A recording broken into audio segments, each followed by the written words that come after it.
Profesor Dr. Yusril Iza Mahendra, Menteri Koordinator Hukum, HAM, Imigrasi, dan Pemasyarakatan.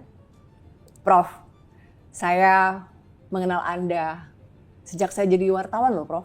Udah lama sekali ya? Udah 26 tahun yang lalu. Oh iya, tahun 2000 ya, awal reformasi Prof kan sering pada waktu itu. ke redaksi saya dulu, Prof. Jadi saya kenal lah perjalanan Anda.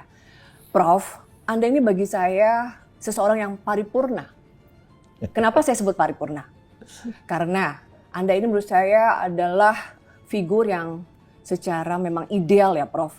Apakah, Prof, figur Anda sekarang adalah figur yang Anda impikankah gitu? Karena saya melihatnya kelihatan selaras ya, Prof. Ya kan? Dari kecil sudah berprestasi. Lalu katanya saya dengar kabar mahasiswa yang berani menantang dosen, ya kan?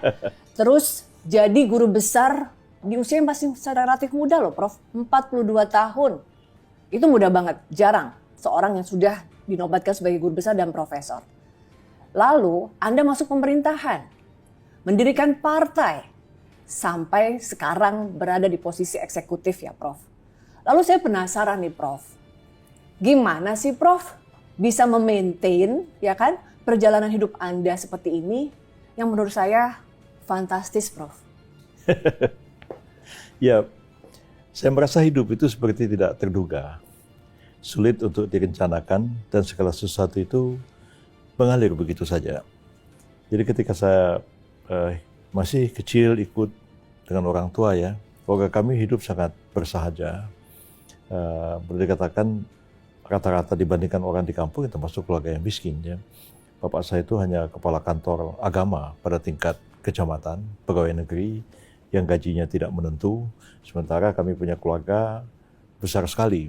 Ya, keluarga saya itu ada 11 orang kakak beradik. 11 bersaudara. 11, ya. Prof, anak ke? Saya anak ke-6. Ya, anak tengah-tengah. Dan mungkin juga ada tengah-tengah itu yang bisa ada pengaruhnya juga terhadap perkembangan kehidupan saya kemudian ya, karena kadang-kadang mencoba untuk menengahi, mencoba untuk berada di tengah ya. Atas kakak di antara dan adik ya. Kakak dan adik. Iya. Saya punya keluarga ada 11 orang dan 8 laki-laki, hanya ada 3 perempuan. Jadi kadang-kadang saya juga di samping harus mengerjakan banyak pekerjaan-pekerjaan yang biasanya dikerjakan oleh Perempuan, anak laki-laki ya. Tapi saya juga harus mengerjakan apa yang dilakukan anak perempuan, yang mencuci baju, cuci piring, masak, dan segala macam. Dan banyak sekali pengalaman-pengalaman pada waktu kecil itu dapat dikatakan itu adalah semacam satu sosialisasi kehidupan. Saya di awal sekali ya menghadapi tantangan hidup yang begitu berat, hidup dalam suasana kesederhanaan, boleh dibilang juga kemiskinan, tapi bagaimana harus bertahan hidup ya dengan memanfaatkan apa yang ada, menikmati apa yang ada. Dan satu pikiran yang selalu saya ingat adalah bahwa saya harus belajar dan harus terus-menerus mengikuti perkembangan zaman. Jadi waktu masih kecil itu saya harus sekolah ya, kemudian juga habis sekolah tuh harus pergi ke laut membantu nelayan mendapatkan ikan.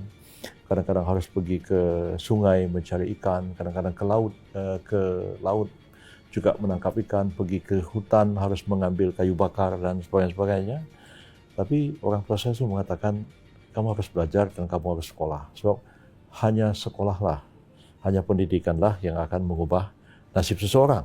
Wow. Dan karena itu saya ikuti terus, makanya saya sekolah mati-matian. Jadi waktu saya tamat SMA di kampung, terus saya datang ke Jakarta dan cita-cita saya satu, saya mau masuk UI pada waktu itu. Hampir nggak terbayangkan ada anak dari kampung terus tenggelam dalam puluhan ribu anak-anak yang lain ikut tes di Senayan pada waktu itu. Dan saya udah agak pesimis ya, tapi akhirnya saya diterima. Dan sejak itu saya sekolah, mati-matian sekolah itu, walaupun dalam keadaan susah. Sebab saya jadi kondektur bis selama jadi mahasiswa, lalu kemudian jadi aktivis, tinggal di Masjid Agung Al-Azhar, tinggal di Masjid Al-Falah, tinggal di asrama UI Senapati. Lalu teman-teman tanya sama saya, kenapa kamu sekolah ini kok serius banget? Saya bilang ya, ini pilihan. Kalau saya gagal sekolah ini, saya balik kampung, saya jual ikan di kampung. Itu ceritanya seperti itu. Motivasi ya, Prof ya, justru ya. Iya. Wow. Jadi tinggal di masjid, segala cara untuk dan berhasil inilah Profesor Dr. Yusril Iza sekarang. Wow, Prof. Nah, saya bertanya, kalau Anda ingin bersyukur atau ingin memberi selamat kepada diri Anda atau kepada orang tua, Prof, yang membentuk Anda sekarang? Saya bersyukuri segalanya, bersyukur kepada Tuhan, bersyukur kepada berterima kasih kepada kedua orang tua saya, dan kemudian juga bersyukur terhadap apa yang telah dikaruniakan kepada saya, baik itu susah maupun itu senang. Ya, kadang-kadang saya berpikir bahwa orang itu akan damai dan tentram hidupnya kalau ketika dia menghadapi hal-hal yang buruk, ya, hadapi musibah, dia bersabar, dan kalau dia memperoleh banyak kenikmatan, dia bersyukur. Jadi hidup itu seperti antara kutub kesabaran dan kutub kesyukuran. Tapi lama-lama makin tua saya berpikir bahwa apapun yang kita terima, baik itu yang baik maupun yang buruk, ya, musibah ataupun satu kebaikan, semua itu kita syukuri saja. Oleh karena kadang-kadang kita merasa sesuatu itu jelek, sesuatu itu tidak baik, ya. Lalu kita mungkin marah-marah, kita protes terhadap peristiwa itu. Tapi setelah kita renungkan, kita pikirkan, kalau di kemudian hari segala sesuatu yang terjadi pada kita itu banyak sekali manfaatnya. Saya pada waktu mahasiswa mengalami banyak hal yang tidak menyenangkan, ya. Saya pernah diskors, ya, oleh Menteri Pendidikan dan Kebudayaan pada waktu itu, Profesor Daud Yusuf, ya. Ketika saya jadi aktivis mahasiswa, jadi ketua MPM UI pada tahun 1978 dan seterusnya, seperti orang patah sayap, tiba-tiba diskors, ya, gimana mau melanjutkan sekolah, ya, gimana mau apa, bahkan sekolah itu penting bagi saya. Ya, pada waktu itu saya dibantu oleh seorang tokoh, ya, Muhammad Natsir namanya, bekas Perdana Menteri kita tahun 1950. Beliau mengatakan, Yusuf sudah pergi ke Kuala Lumpur, nanti saudara membantu Tengku Abdul Rahman. Tengku Abdul Rahman itu pendiri Malaysia, Perdana Menteri Malaysia yang pertama.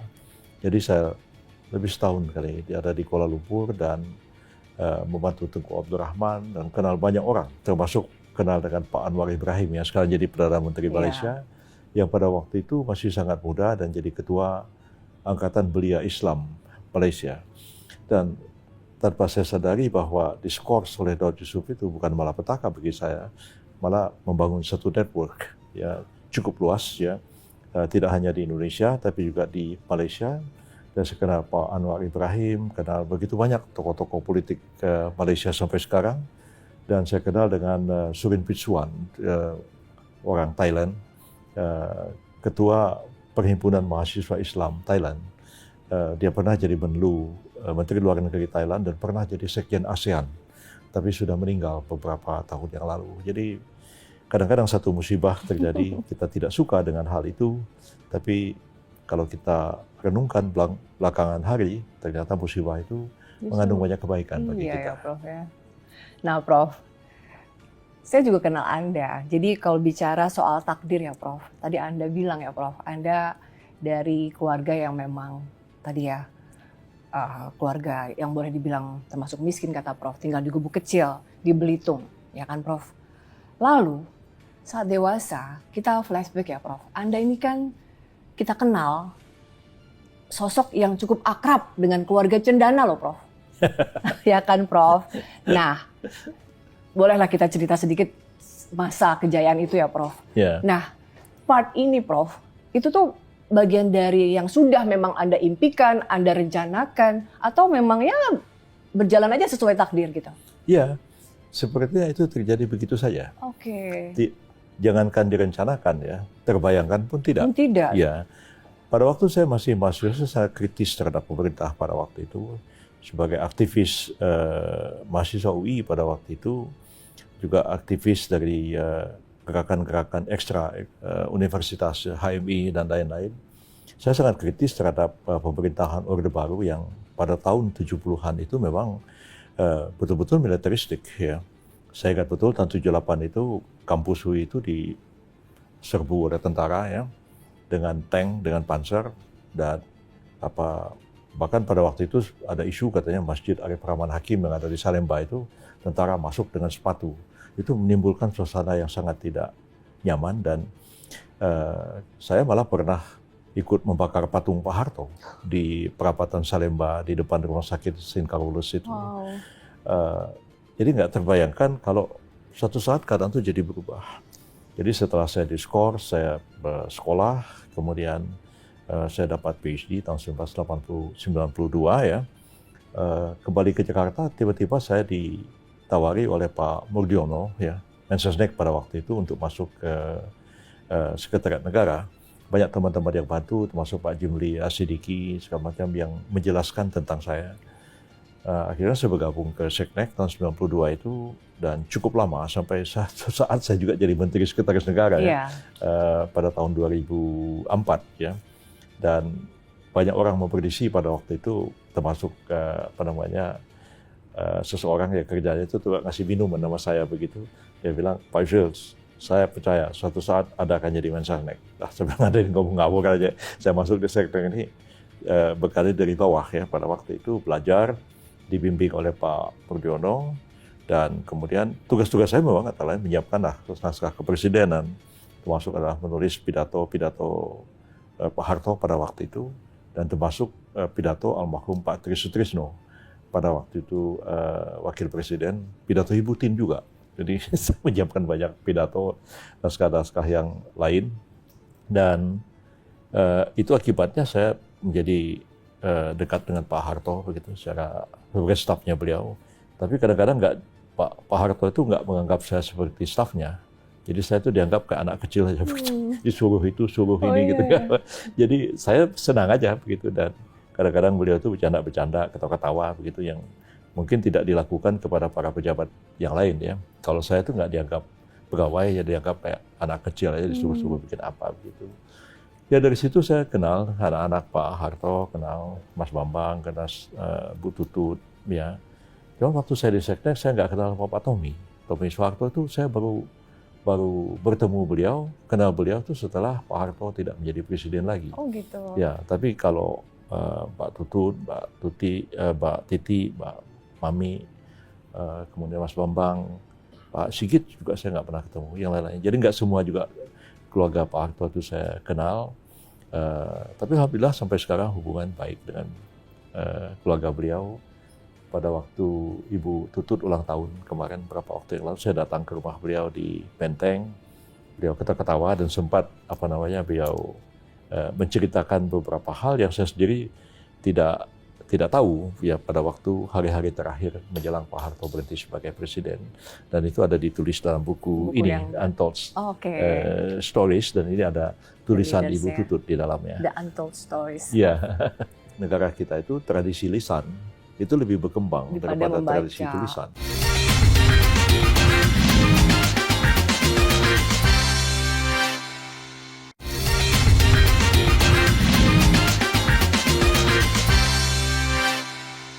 Tadi Prof sendiri yang bilang, untuk tetap bisa kuliah, mahasiswa UI keren. Tapi Prof juga pernah jadi kondektur bus, ya kan? Bahkan katanya juga ketika tinggal di masjid, jadi marbot masjid, ya kan Prof?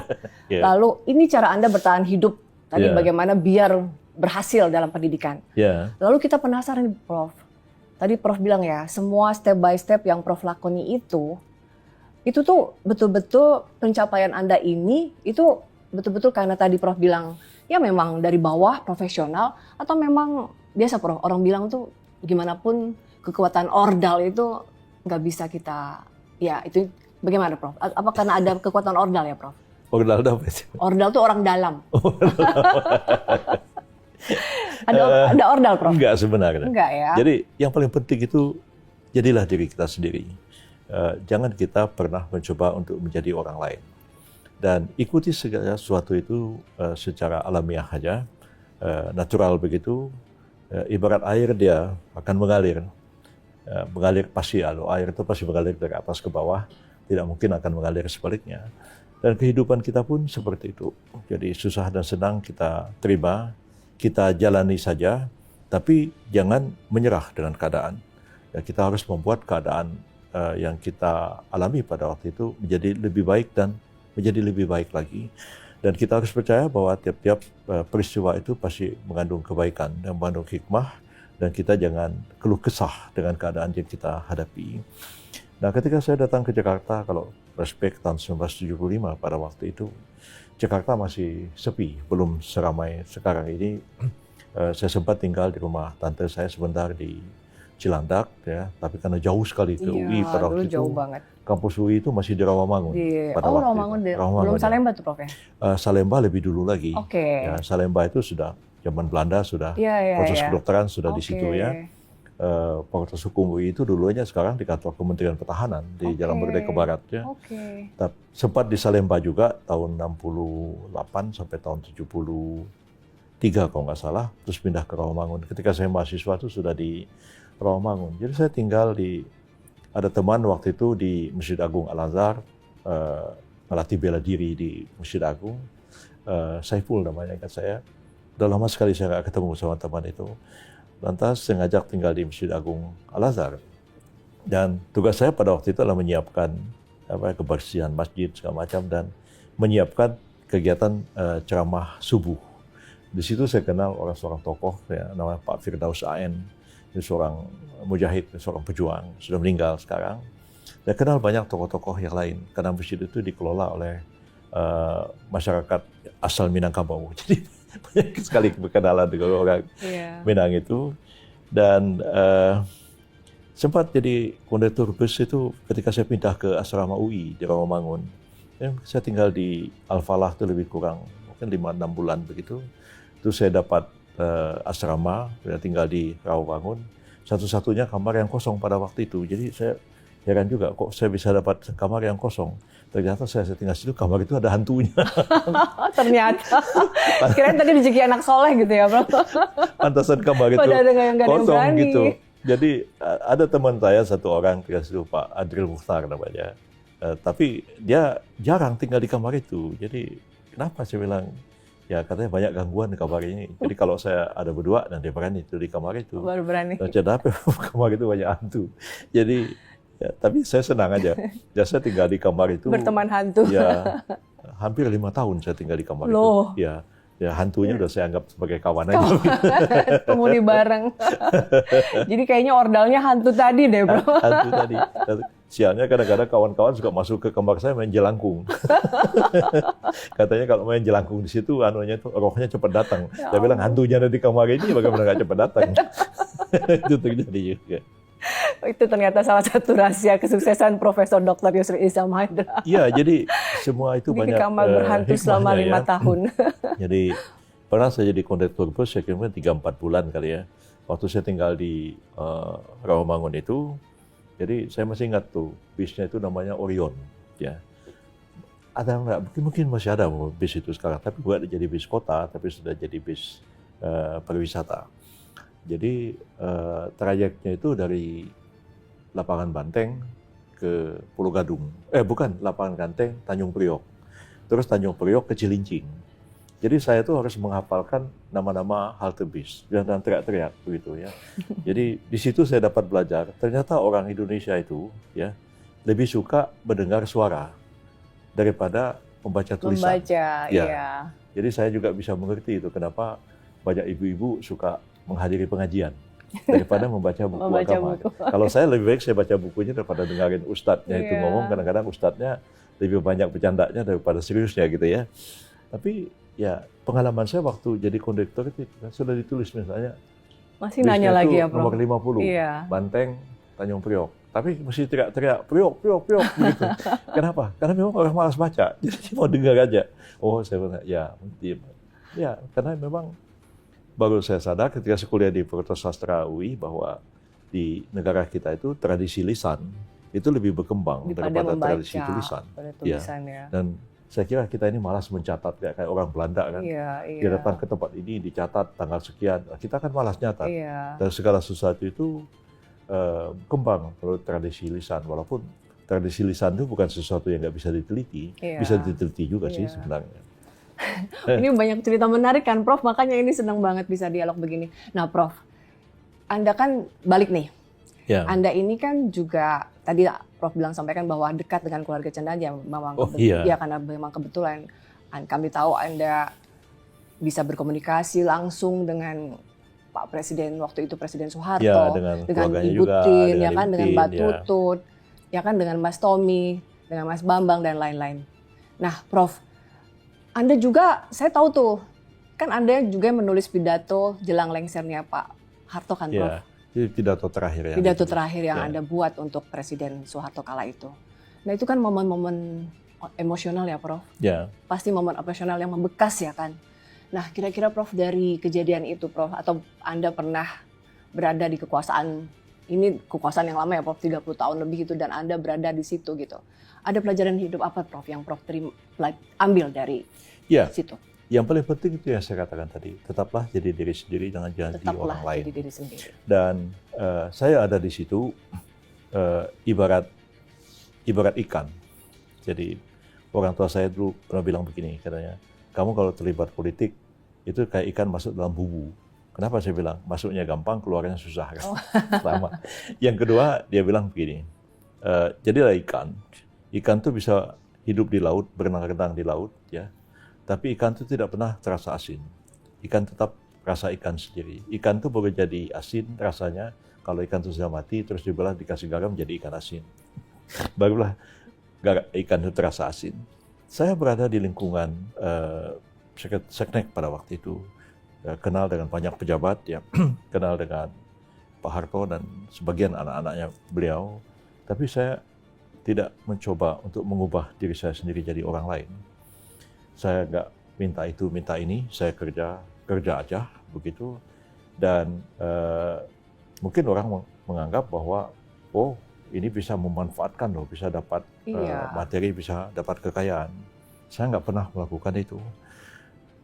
Ibu Tin itu kalau mau lebaran, itu ada ngasih uang, ya, sama baju batik satu. Baju batik terakhir yang dikasihkan Ibu Tin itu terbakar. Pada waktu terjadi kerusuhan tahun 1998. Ya. Jadi mulanya saya sukanya baju batik ini. Pas lagi di dry clean, ya dry clean-nya itu di sebuah supermarket, dan supermarketnya itu terbakar waktu tahun 1998. Jadi Bu Tin itu ngasih uang untuk lebaran. Ya mungkin waktu itu ya cuma berapa ya, 500.000 gitu ya. Mungkin banyak kalau ya, saat sekarang itu udah banyak ya. Ya kalau sekarang mungkin 1.000 ke 5 juta 5 kali juta ya, ya. kira-kira begitu ya. Jadi nggak banyak-banyak. Jadi pernah saya di Rumors, katanya waktu rumah saya di Ciputat waktu itu, karena di tebing gunung, rumahnya itu kena hujan terus longsor, hancur rumahnya. Jadi sempat saya tinggal di sebuah ruko berapa bulan. Ya saya ingin bangun lagi rumah itu. Duitnya dari mana ya? Saya pikir.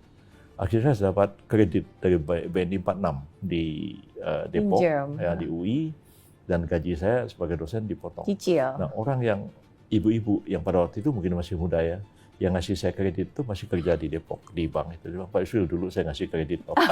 Iya, saya bilang, masih ingat ya? Saya bilang, iya, itu sudah lebih 25 tahun yang lalu. Jadi, tapi dibilang katanya, oh Yusril dikasih Pak Harto rumah. Enggak sama sekali. Jadi sampai Pak Harto itu meninggal, beliau nggak pernah memberi apa-apa. Kita pun juga nggak pernah minta, ya kita kerja untuk kepentingan bangsa dan negara, tidak memanfaatkan untuk itu, untuk ini. Jadi pada akhirnya ya kita hidup cukup aja. Yang sampai sekarang dibilang miskin enggak, kaya enggak, begitu. Ya hidup senang-senang aja dan menikmati apa yang kita miliki itu.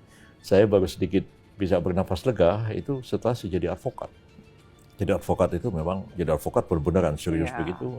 Barulah kadang-kadang dapat pendapatan yang lumayan. Tapi kalau bekerja di pemerintahan, ya jadi dosen apalagi, jadi pejabat, itu nggak bisa mengharapkan sesuatu yang bersifat materi sama sekali. Tapi kalau jadi advokat itu lumayan. Klien ya lumayan ya. Dulu saya jadi advokat setelah nggak aktif jadi pemerintah. Sekarang masuk lagi pemerintah, saya nggak boleh lagi jadi advokat sementara waktu. Ya udah, jalannya aja hidup seperti adanya begitu. Sebagai saksi sejarah, spill ke kita dong, Prof, ya kan? Anda ini kan juga mengenal sosok presiden kita sekarang. Ya. Sejak beliau masih muda kan? Ya. Tentang pemikirannya, keberaniannya, termasuk saat peristiwa 98 itu kan, Prof? Ya.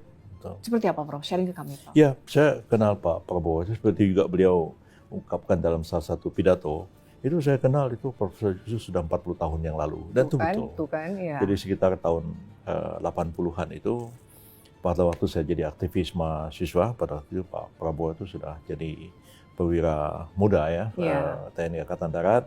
Dan sinilah kalau ada acara-acara apa bertemu. Tapi saya melihat beliau itu betul-betul pada waktu itu seorang tentara yang profesional, tapi juga banyak belajar tentang banyak hal. Dan sepertinya beliau tetap seperti itu sampai sekarang, profesional dan belajar tidak henti-henti. Dan sekarang beliau menulis banyak buku. Dan buku itu merupakan pikiran-pikiran beliau yang sudah diterbitkan, dan tiba saatnya ketika terpilih menjadi presiden, beliau memang harus mewujudkan apa yang dituangkan dalam buku-bukunya itu. Dan satu hal yang menarik bagi saya sebenarnya adalah jiwa nasionalisme dan semangatnya untuk berkorban bagi kepentingan bangsa dan negara, terutama rakyat kecil. Itu komitmen yang sangat tinggi yang ada pada beliau. Dan saya senang aja bergabung dengan beliau sekarang ini, walaupun tugas-tugas saya memang tidak banyak terlibat langsung dengan skala prioritas yang beliau berikan sekarang ini, lebih kepada persoalan ekonomi ya, persoalan pembangunan SDM seperti makan bergizi gratis, kemudian juga penertiban kawasan hutan dan lain-lain. Itu saya lebih banyak menangani persoalan-persoalan hukum ya. Tapi saya melihat bahwa kedua-duanya itu saling berhubungan satu dengan yang lain. Ini berarti sudah ideal ya, Prof? Ini udah ideal sistem negara kita sekarang.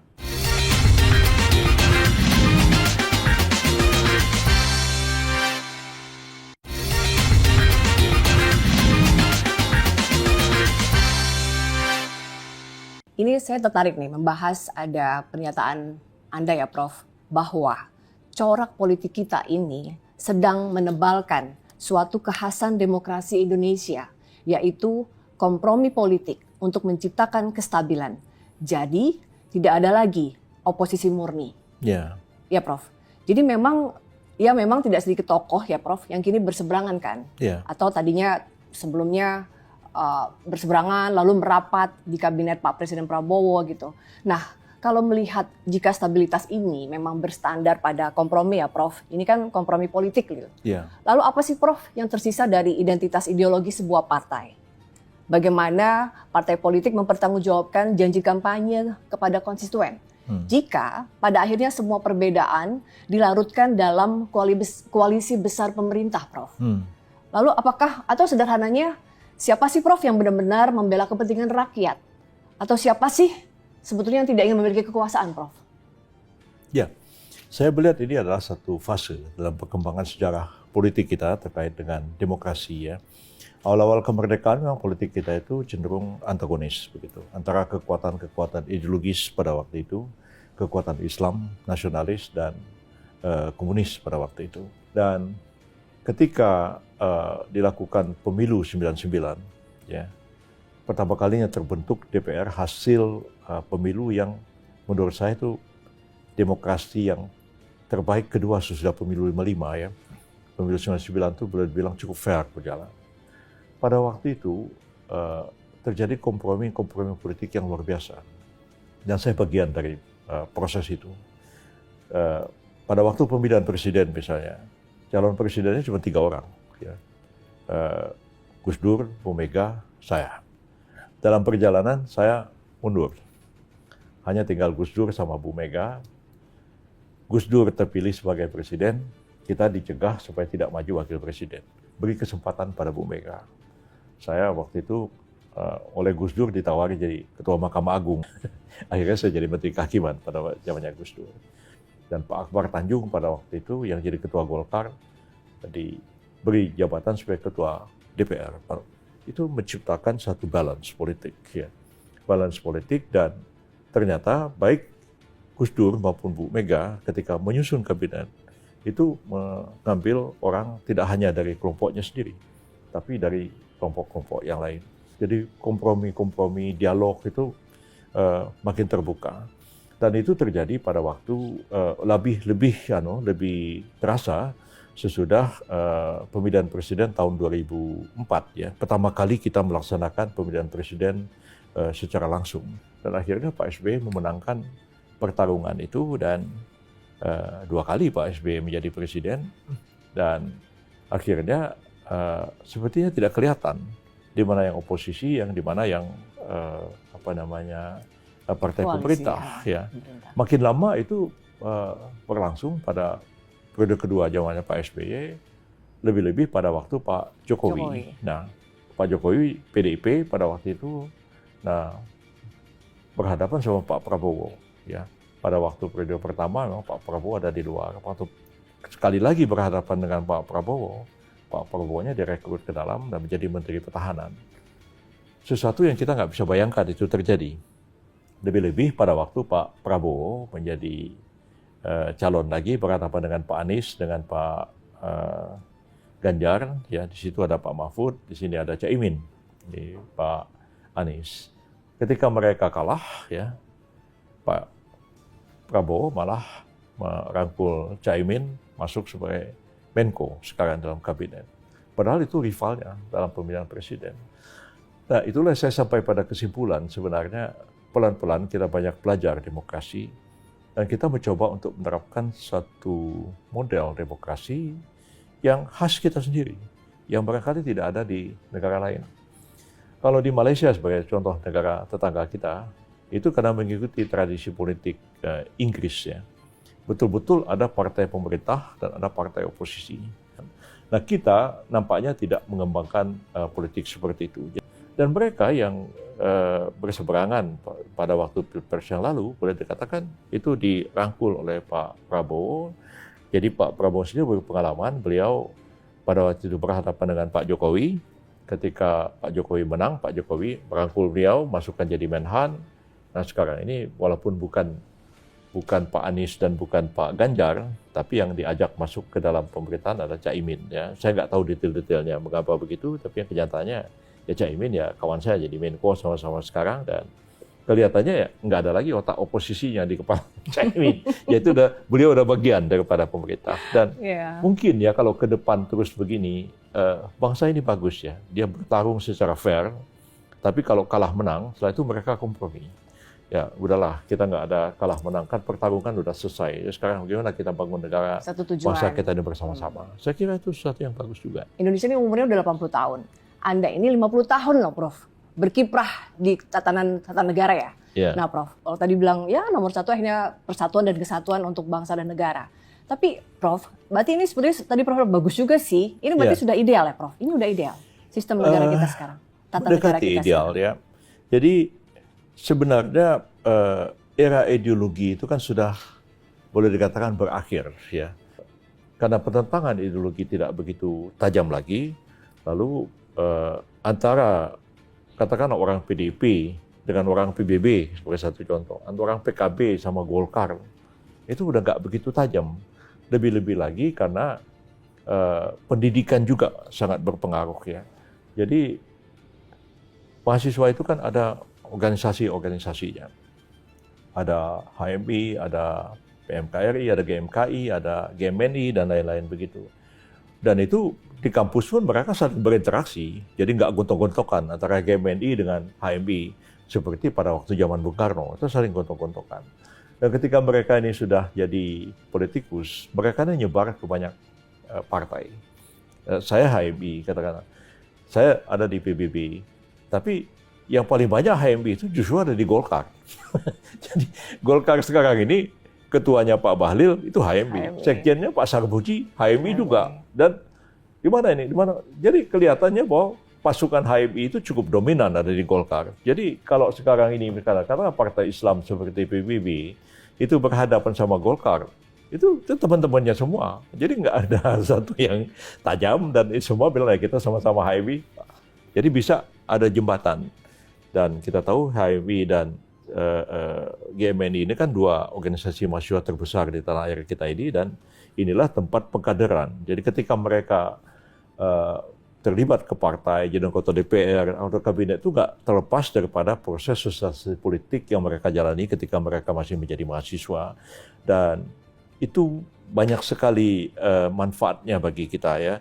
Sehingga kita itu walaupun berada di luar pemerintahan, itu tetap berhubungan baik ya.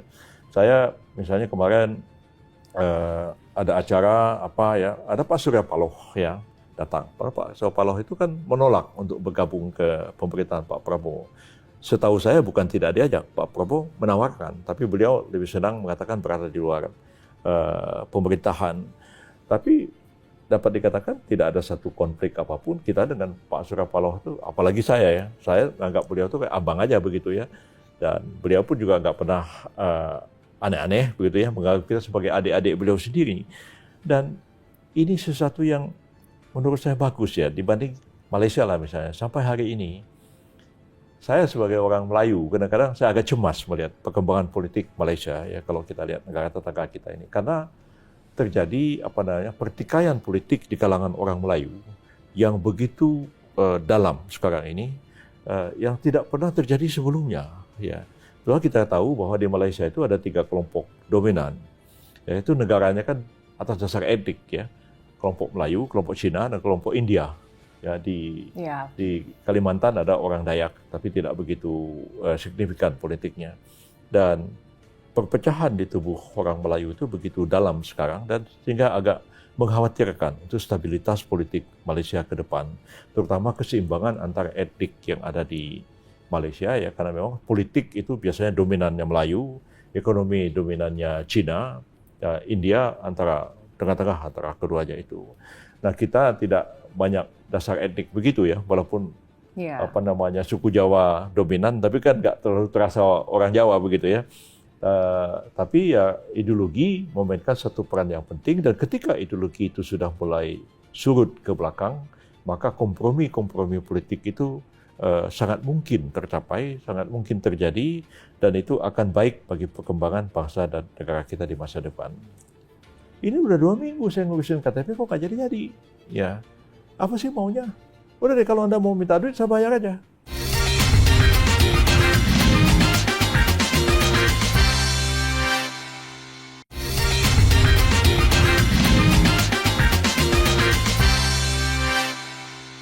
Anda paham betul bagaimana membentuk sebuah negara lengkap dengan aturan mainnya, ya kan Prof?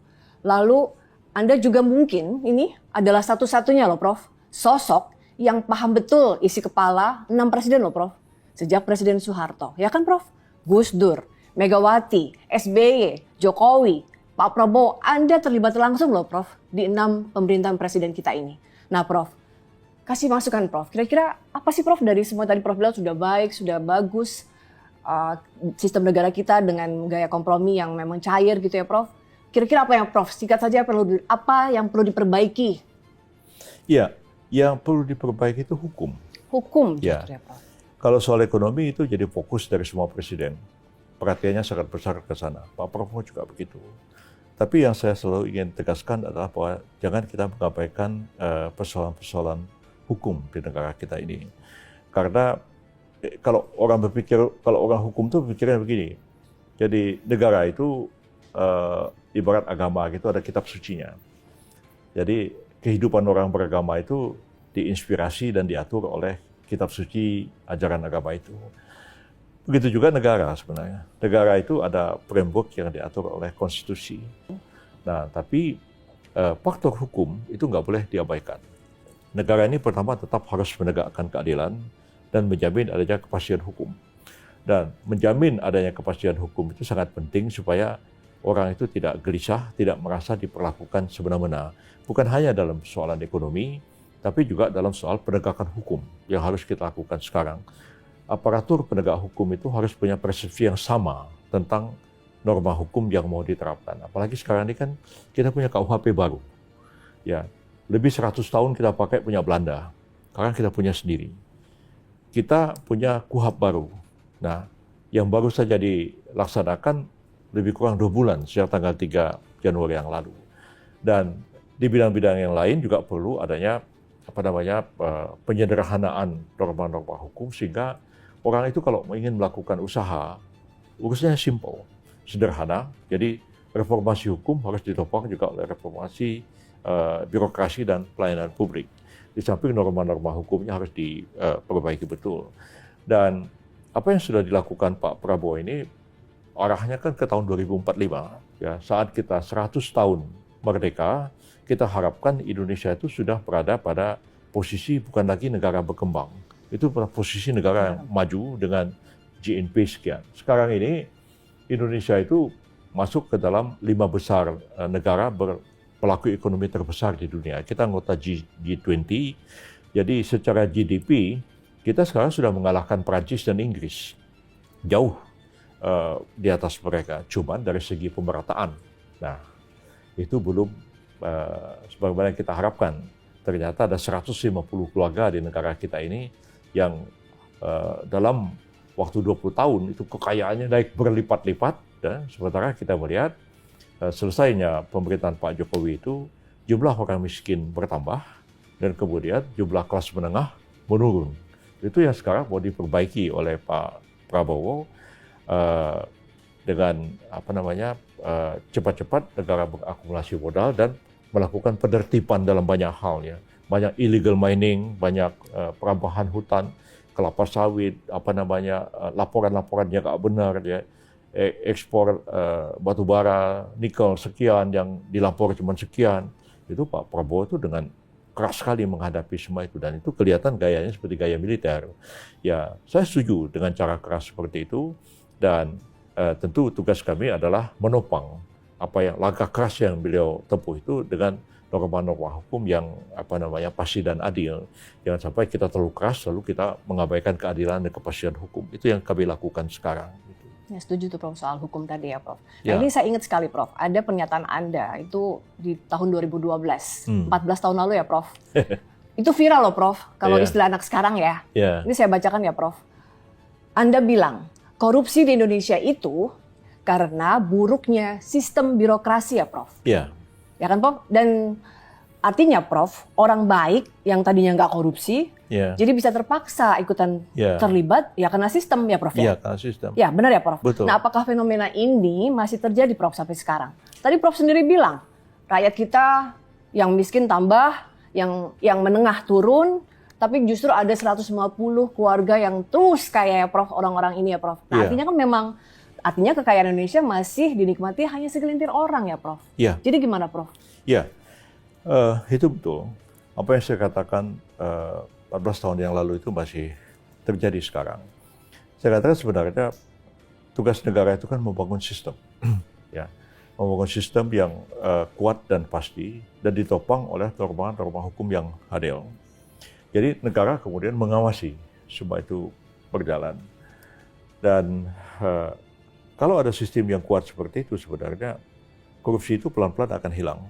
Karena dalam satu sistem yang kuat, dengan satu topangan norma hukum yang adil dan pasti, itu orang-orang baik ya, orang-orang jahat itu akan dipaksa jadi orang baik. Katakanlah misalnya, saya mau kerja di bank, saya baru tamat kuliah nih, diterima jadi pegawai bank. Di otak saya tuh, gimana ya saya mau gerogotin duit di bank ini.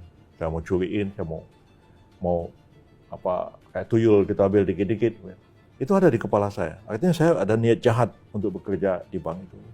Tapi begitu saya jadi pegawai bank itu, ternyata sistem kontrol keuangannya itu begitu ketatnya, sehingga niat saya untuk menggerogoti uang di bank itu nggak pernah terwujud menjadi kenyataan. Jadi kalau kita ingat hukum Islam klasik, dikatakan orang mencuri itu dipotong tangannya. Itu bukan berarti bahwa orang mencuri itu diambil golok terus dipotong. Itu enggak. Tafsiran modern tentang hal itu. Sistem itu akan memotong. Ibaratnya motong tangan orang itu sehingga dia nggak bisa mencuri. Jadi sistem itu dibangun seperti itu. Sebaliknya kalau sistem itu buruk, ya, hukumnya tidak adil dan tidak pasti, orang baik ya itu akan terpaksa jadi orang jahat. Ambil contoh begini, sederhana aja. Saya mau bikin KTP atau mau bikin SIM, ya, bolak-balik ke kantor lurah atau kantor camat, kurang itu, kurang ini, udah bikin fotonya salah lagi, lama-lama kita capek, ya. Lalu kita bilang, ini udah 2 minggu saya ngurusin KTP kok nggak jadi-jadi, ya. Apa sih maunya? Udah deh kalau Anda mau minta duit saya bayar aja, ya. Akhirnya ya udah kasih aja 500.000, KTP-nya 1 jam jadi. Cepat. Ya, orang ini apa orang jahat? Enggak, dia orang baik kok. Tapi dalam sistem yang buruk itu dia terpaksa jadi orang jahat. Nah, jadi saya bilang, korupsi itu bisa diatasi kalau kita membangun satu sistem yang kuat, kontrol yang tepat dan sistematik, dan ada norma hukum yang pasti dan adil. Nah, saya tahun 2003, tahun 2001 saya mengubah undang-undang korupsi itu, Undang-Undang 3199, memasukkan pasal-pasal gratifikasi segala macam, itu saya ngubah tahun 2001. Kemudian tahun 2002 ya saya nyusun undang-undang KPK, ya bahas di DPR sampai jadi dan terbentuklah KPK yang seperti sekarang. Itu kita yang mendesain KPK itu, kita juga yang ngajukan ke DPR. Bahkan saya ikut menyeleksi pimpinan KPK yang pertama pada tahun 2003. Sudah itu akhir 2003 itu saya tandatangani UN Convention Against Corruption di Merida, Meksiko. Dan kita tandatangani juga pengesahannya di markas PBB di New York. Pak Kofi Annan pada sekjen PBB. Nah, tahun 2006 UN Convention Against Corruption itu diratifikasi.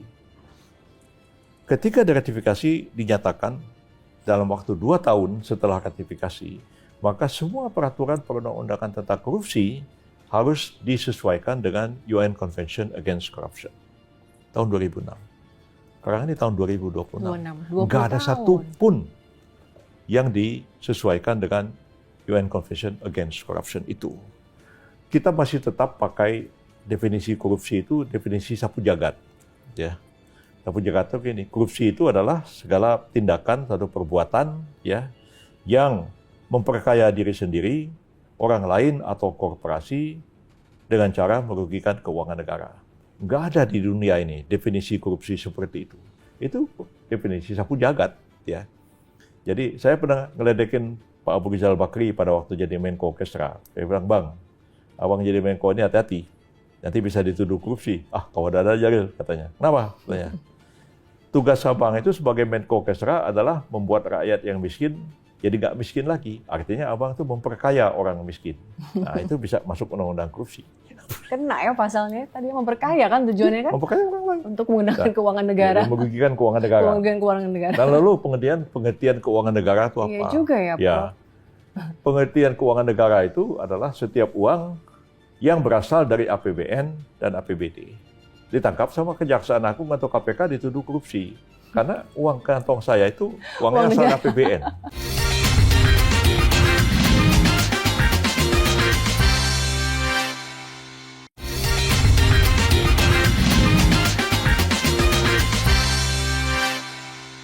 Saya ini dosen UI, ya kan?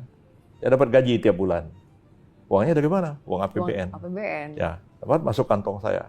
Ya, begitu saya pergi ke pasar Majestic, saya mau belanja sayur, belanja ikan, dompet saya dicopet sama tukang copet. Ya, yang dicopet sama tukang copet itu uang siapa? Uang saya atau uang negara? Ya. Akhirnya tukang copet itu sudah digebukin sama orang di pasar, ditangkap sama Kejaksaan Agung atau KPK dituduh korupsi. Karena uang kantong saya itu uangnya asal APBN. Semua hukumnya nggak jelas. Akhirnya, orang yang nggak korupsi didakwa sebagai korupsi. Orang itu nggak ada merugikan keuangan negara, hanya tafsiran kita aja. Padahal kalau kita merujuk kepada UN Convention Against Corruption, yang dimaksud dengan korupsi itu lebih besar itu bribery. Bribery itu suap. Nah, itulah yang jadi fokus UN Convention Against Corruption. Dan targetnya itu bukan lagi pada menghukum orang. Targetnya itu adalah menyelamatkan uang negara. Penghukuman badan itu sudah nggak terlalu penting lagi. Kenapa? Karena orang itu tidak bisa mengulangi perbuatannya. Korupsi itu kan terkait dengan jabatan. Dia jadi bupati, dia tilep uang APBD, korupsi dia. Begitu dia ditangkap, kan dia dipecat jadi bupati. Kita bilang, oh jangan orang ini mengulangi perbuatannya. Kapan mengulangi perbuatannya? Orang dia nggak jadi bupati lagi. Ya kan begitu kan? Ya. Kan ada nggak mungkin itu. Nah, jadi menurut saya ke depan ini perlu ada penegasan. Pemberantasan korupsi itu harus konsisten terus dilakukan, tapi peraturan perundang-undangannya itu harus menjamin adanya satu keadilan dan adanya kepastian hukum. Banyak orang-orang itu diadili kemudian dipidana gara-gara korupsi, padahal yang dia lakukan itu adalah satu kebijakan. Katakanlah kebijakan waktu ASDP kemarin, ya. Ibu itu ya dia melakukan satu keputusan keputusan corporate, ya, korporasi, ya. Dia pelajari sesuatu untung, dia putuskan, lalu kemudian di take over. Belakangan kemudian katanya rugi.